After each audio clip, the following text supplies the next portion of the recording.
Good morning, beloveds. I'm trying to attract a cat and it's not working.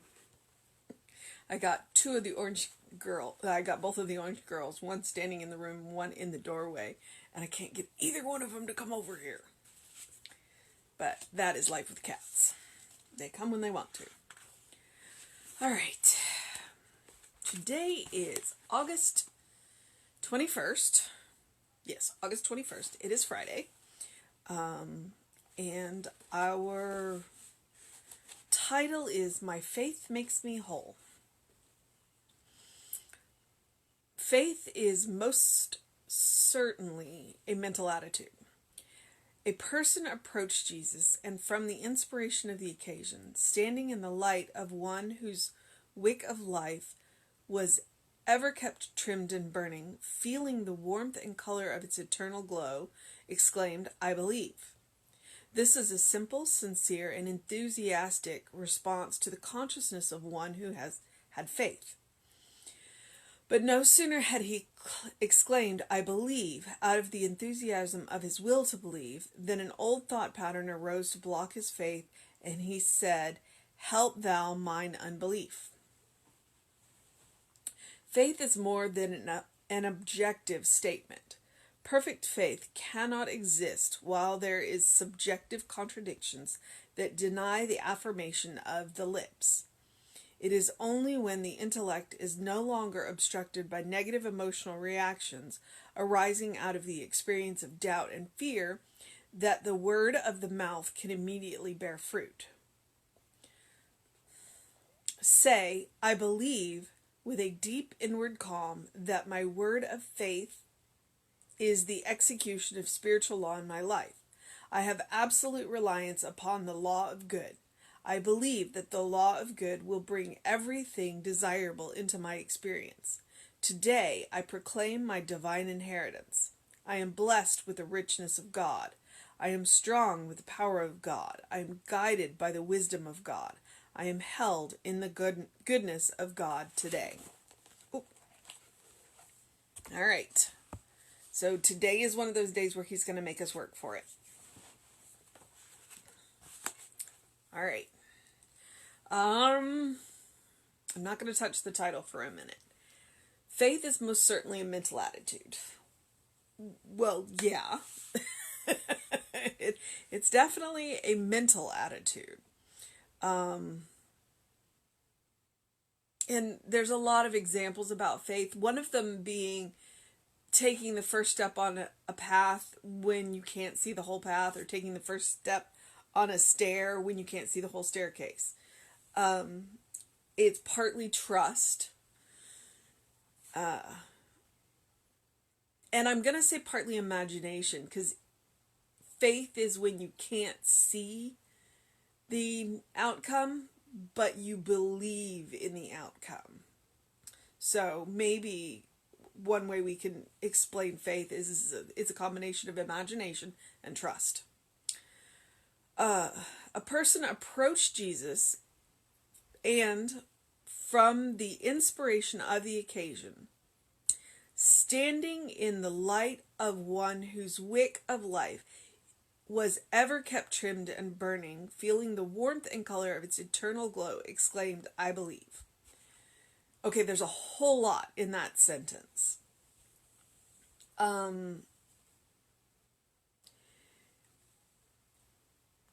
But basically, what that sentence is it's about coming into contact with someone whose faith is so strong that you can feel it. If you've ever been in the presence of somebody truly, deeply, at the core of their being, spiritual, and I'm sure you have plenty of experiences, plenty of examples, and the one I'm going to give you right now, even though I've never been in his presence, is the Dalai Lama. Or another one, Desmond Tutu. Those two because if you listen to people talk about them, or you've seen them interviewed, or you've read their work, or you've seen them, online, they radiate a faith. They radiate something that is just beyond what your normal, average, mortal does. And they do it all the time. We all have those moments. We all have them. And when other people are around, they're inspired by them. But then there are those people who, as he says, their wick is kept trimmed, meaning that they are always in the perfect condition to light, to burn, to inspire. And those two seem to be good real world examples. And I would love it, feel free to put in the comments if you know some other current living examples. So that's somebody walked into Jesus's presence, and that's what Jesus is. He was, I and the Father are one. And he knew who he was. He knew his power. He knew where his power was coming from. He had faith. He didn't have to see the Father to know that the Father was a part of him. That he was a part of the Father. It should be that way. And he was such a brilliant light that when others walked into his presence, they felt it. And they felt his faith. And his faith was contagious. So they exclaimed, "I believe." This simple and sincere, enthusiastic response to the consciousness. This was a simple, sincere, enthusiastic response to the consciousness of one who had faith. But no sooner had he exclaimed, "I believe," out of the enthusiasm of his will to believe, that old belief patterns arose to block his faith, and he said, "Help thou mine unbelief." Okay, so basically, some people, when you are in their presence, it's easy to have faith. It's easy to believe when you are in the light and presence of that person. But when you walk away from that presence, because, we all have lives to live, right? It's harder to hold on to that faith. Like, if I could stay in the presence of Jesus all the time, in this example, I would have faith all the time. I wouldn't have, but if I have to go and do whatever it is that I've got to do, and Jesus has stuff to do too, he doesn't need me following him around all the time, then it's harder for me to hold on to that faith. So then what do I need to do so that I don't have to follow Jesus around to keep the faith? And it is to let go of the old thought patterns. What old thought patterns do we have in our consciousness that we need to root out so we don't have to follow Jesus around all the time? That we don't have to constantly be in the presence of that faith to manage our own faith. Faith is more than an objective statement. Perfect faith cannot exist while there are subjective contradictions that deny the affirmation of the lips. So if you don't believe what you're saying, then what do you need to do to believe what you're saying? What old patterns do you need to root out?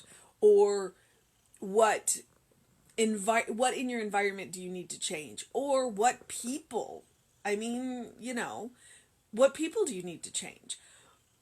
There are people in your life that absolutely help inspire your faith. And then there are people in your life who absolutely undermine your faith. They constantly question your faith. And they may not be doing it directly, but their actions and their words undermine your faith. And so,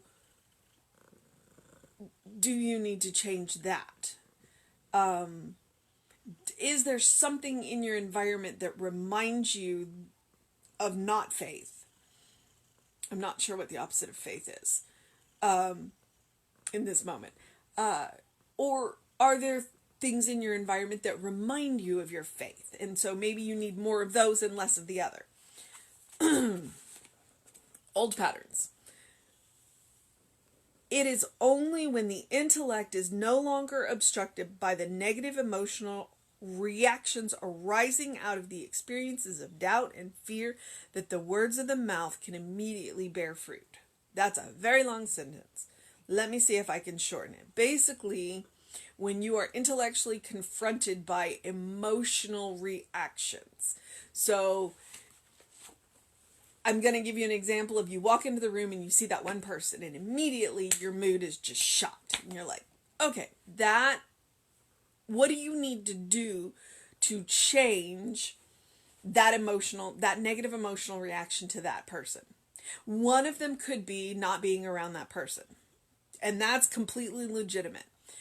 But the other thing is get to the root of what the problem is with that person and heal that within yourself. And then when you walk into a room, you may not even notice that person. Or if you notice that person, then you can be pleasant and full of faith, and that person's presence will no longer create that negative emotional reaction within you. Because when you can do that, then your words will bear fruit. Then all of your treatments will have power because you will have removed the negative emotions, the negative associations that are getting in the way of. It's clean up your mind, clean up your emotions, clean up your environment, clean up your relationships. It doesn't mean you have to cut people out of your lives, but sometimes what it means is you need to have a conversation with people and go, this is not helpful. Can we do this differently? And if we can't do this differently, then we are going to change our relationship. Most people who love you and care about you are going to want to change and help to support you in this endeavor. All right. So, our treatment. I believe in the deep inward calm that my word of faith is the All right, I'm going to try this again. Say, I believe with a deep inward calm that my word of faith is the execution of spiritual law in my life. I have absolute reliance upon the law of good. I believe that the law of good will bring everything desirable into my experience. Today, I proclaim my divine inheritance. I am blessed with the richness of God. I am strong with the power of God. I am guided by the wisdom of God. I am held by the goodness of God today. Right. Okay. I mean, that right there is just straight up power coming at you.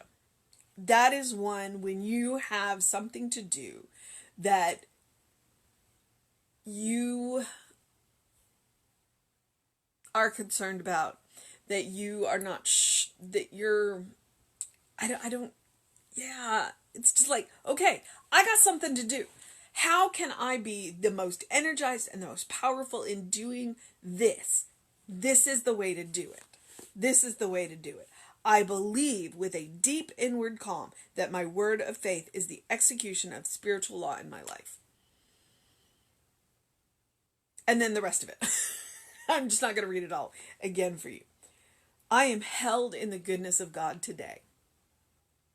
So I'm going to say that our mission, should we choose to accept it today, is to realize with faith. Remember that I'm going to say faith is imagination plus trust. I am trusting that what I am imagining, because I can't see the whole picture, but I'm trusting that the picture in my head that I am imagining is going to come true. It's a very simplified way of looking at faith. But our mission, should we choose to accept it today, is to know that we are held in the goodness of God today and every day. There is no day that we are not held in the goodness of God. The question is, are we willing to see it? And what in our environment do we need to rearrange, get rid of? What old patterns are we still running on? Because all of us are still running on, all of us still have some old patterns that we're running on. I have old patterns that I run on. The goal is that when I recognize that I'm running on an old pattern, is to root them out.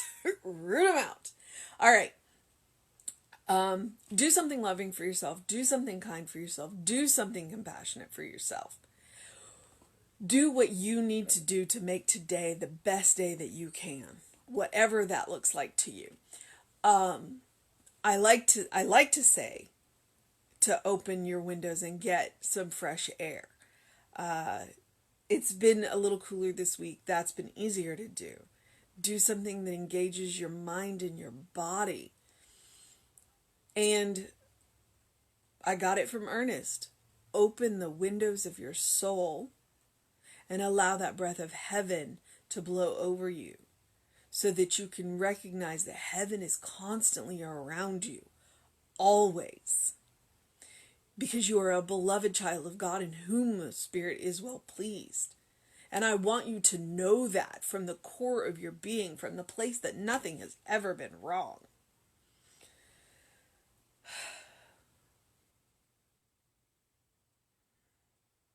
Please know that you are loved. You absolutely are loved. All right. I'm going to move on into the process of my day. Reverend David will be on with you around 5 p.m. today. I will be back with you tomorrow. I have an errand to run. I will be in Cyprus at 9 o'clock in the morning. So most likely I will live stream from my car again. This will be fun. So if I'm not on time, I'll be somewhere around that time. I'll figure this out. I've done it before. So have a wonderful day, beloveds. Do what you need to do. Do what you need to do to find that faith and to carry that faith with you. And don't be afraid to be in the presence of somebody with that faith if you need a little bit of juice. Just to remind yourself, hey, this is what faith feels like. Tell me who your real world examples are. All right, beloveds.